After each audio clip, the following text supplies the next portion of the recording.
Já fui um grão de areia, todos pesavam em mim. Agora resolvi tomar uma decisão. Não sou mais grão de areia, virei uma pedra dura. De pedra transformei também o meu coração. Dois extremos, a juventude e a velhice. A especificidade da opressão está aí, na idade. Os problemas gerados pela crueldade imposta por dois grupos dominantes da sociedade refletem os dias de hoje. Por dia, 82 jovens são assassinados no Brasil, ou seja, 7 a cada 10 horas, e 77% são negros. O Brasil é o país com maior índice absoluto de homicídios do mundo. As maiores vítimas são a juventude. 77% dos jovens assassinados são negros. Nas regiões do Nordeste e Norte, este número vem aumentando consideravelmente. Existe aqui um questionamento: por que o genocídio da juventude negra que vive em situação de pobreza está em curso no Brasil? A resposta é simples: isso ocorre sobre a influência dos poderes de opressão na vida dos jovens. Além disso, a violência simbólica praticada pela mídia contra esses jovens negros está diretamente ligada ao racismo institucional e à opressão. Os jovens enfrentam hoje desafios que também têm influência de grande peso. Algumas das principais dificuldades dos jovens são no mercado de trabalho, mas nem de longe são as únicas. Como demonstrar competência sem ter experiência profissional? Nos últimos 5 anos, os jovens foram a parcela da população que mais perdeu renda no trabalho. De acordo com a pesquisa Juventude e Trabalho do Centro de Políticas Sociais da Fundação Getúlio Vargas, entre 2014 e 2019, as pessoas que têm entre 15 e 29 anos perderam 14% da renda proveniente do trabalho. A condição juvenil é vivida de forma desigual e diversa em função da origem social, dos níveis de renda, das disparidades socioeconômicas entre campo e cidade, entre regiões do mesmo país, entre países, entre continentes, hemisférios. Em resumo, podemos dizer que diferentes segmentos juvenis formam um complexo caleidoscópio no qual se entrelaçam indicadores sociais reveladores. Desigualdades que, retroalimentadas por determinados preconceitos e discriminações, produzem distintos graus de vulnerabilidade juvenil. Uma vez adulto, o jovem poderá se transformar em opressor, esquecendo as próprias condições nas quais viveu como oprimido. Apesar disso, os jovens sempre se rebelaram diante das regras sociais impostas. A sua luta, contudo, foi, até pouco tempo, escondida e isolada no espaço doméstico. O advento do sistema escolar de massa fez com que eles se encontrassem, criando espaços coletivos como manifestações, ocupações, contestações, greves e expressões culturais alternativas. Habitualmente, os jovens se organizam em associações bem estruturadas, como grêmios escolares, DCEs, DCAs, centros sociais e etc. A opressão contra jovens se manifesta hoje na sociedade através da discriminação no trabalho, baixos salários, desemprego, exploração, na limitação dos direitos civis, violência doméstica e entre outros. Especialistas apontam que a redução de jornadas de trabalho e o incentivo a programas educacionais são alternativas para reverter o quadro. Eles reforçam também que o governo deveria priorizar a geração de emprego. Felizmente, este quadro já vem se modificando há bastante tempo, embora ainda existam algumas questões a serem examinadas amplamente, como o primeiro emprego, as situações dos estagiários e entre outros. Do outro lado do extremo, temos as dificuldades vivenciadas pelos idosos, sua invisibilidade social e sua luta para que seus direitos não sejam violados. O preconceito que envolve esse público com os seus estereótipos, onde tudo referente ao idoso é motivo de riso e zombaria, acrescenta mais sofrimento para esta população tão maltratada pela vida. Estamos vivendo em uma sociedade que envelhece cada vez mais rápido, pois, segundo Escorteganha e Oliveira, o envelhecimento populacional constitui uma das maiores conquistas do presente século. Poder chegar a uma idade avançada já não é mais privilégio de poucas pessoas.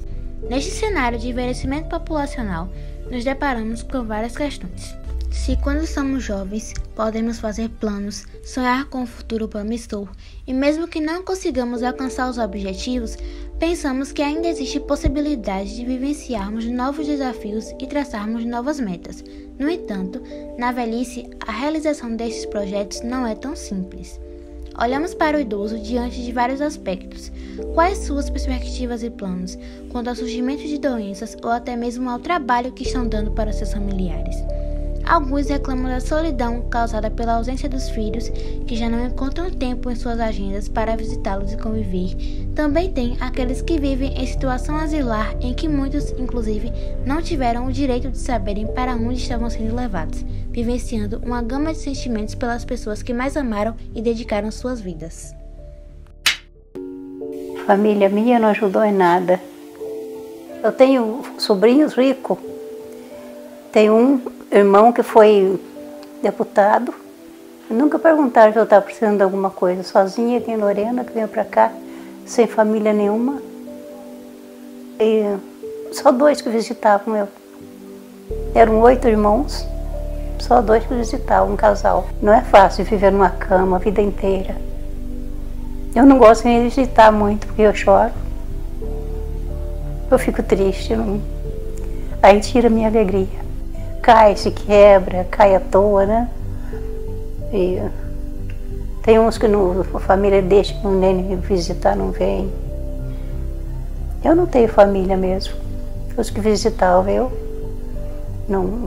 A família do marido é numerosa, mas depois que ele morreu, eles falaram que não era mais família. Só era família enquanto eu estava casada com ele.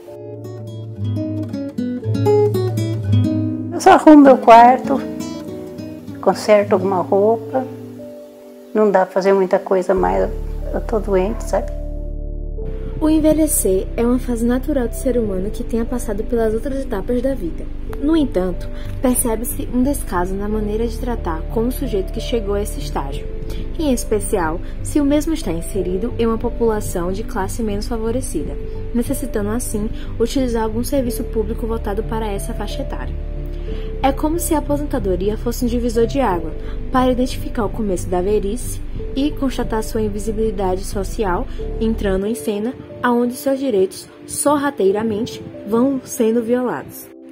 A sociedade e o poder público estão em débito com os idosos. Viabilizar meios de conscientização quanto ao cuidado e respeito com estes idosos poderia amenizar o descaso e o sofrimento vivenciado pelos mesmos, que desejam apenas envelhecerem com dignidade. Não somente visibilidade, mas também procurar compreender suas limitações, sem que tenha-se que anulá-lo ou violar seus direitos. Choque cultural é um conceito que caracteriza o fenômeno de estranho que ocorre entre duas culturas, sendo estas representadas por indivíduos ou por grupos sociais. O choque cultural não necessariamente é maléfico, mas pode gerar desconforto pela situação atípica. Decorrente do choque cultural, podem acontecer atos de intolerância e discriminação, ou de assimilação e convivência. O choque cultural entre as gerações existe e ocorre quando 2 ou mais indivíduos de diferentes faixas etárias passam a discordar ou a não se adaptar às práticas, métodos, sistemáticas ou até mesmo às ideologias uns dos outros.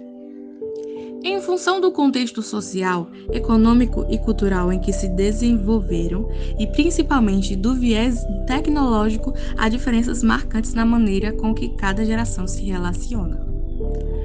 Os principais conflitos entre as gerações estão baseados em valores que eles têm e nas motivações que possuem. Aquilo que os motiva, que está por trás do que fazem, o modo que pensam ou agem, são muito diferentes entre as gerações. Outros motivos comuns para esses conflitos são a falta de interesse em conhecer os valores de cada geração, visando compartilhar percepções e buscar pontos em comum, não respeitar as diferenças de pessoas que pensam e enxergam uma visão de uma nova maneira, e a falta de vontade para ensinar e de disposição para aprender. Saber lidar com isso, minimizando os impactos da situação para si próprio e para a sociedade, pode ser visto tanto como um desafio quanto como uma oportunidade de se conectar com culturas diferentes. Para obter o equilíbrio e o respeito entre as duas gerações, é necessário ter sempre o diálogo, conhecer os valores individuais, estimular a interação entre essas gerações, estimulando também a empatia, e o principal, saber lidar com as diferenças. Nem sempre a sabedoria vem com o tempo, mas ela sempre vem com a experiência. Idades são apenas números. Nunca é tarde para estabelecer novos objetivos e fazer disso um motivo para a nossa existência.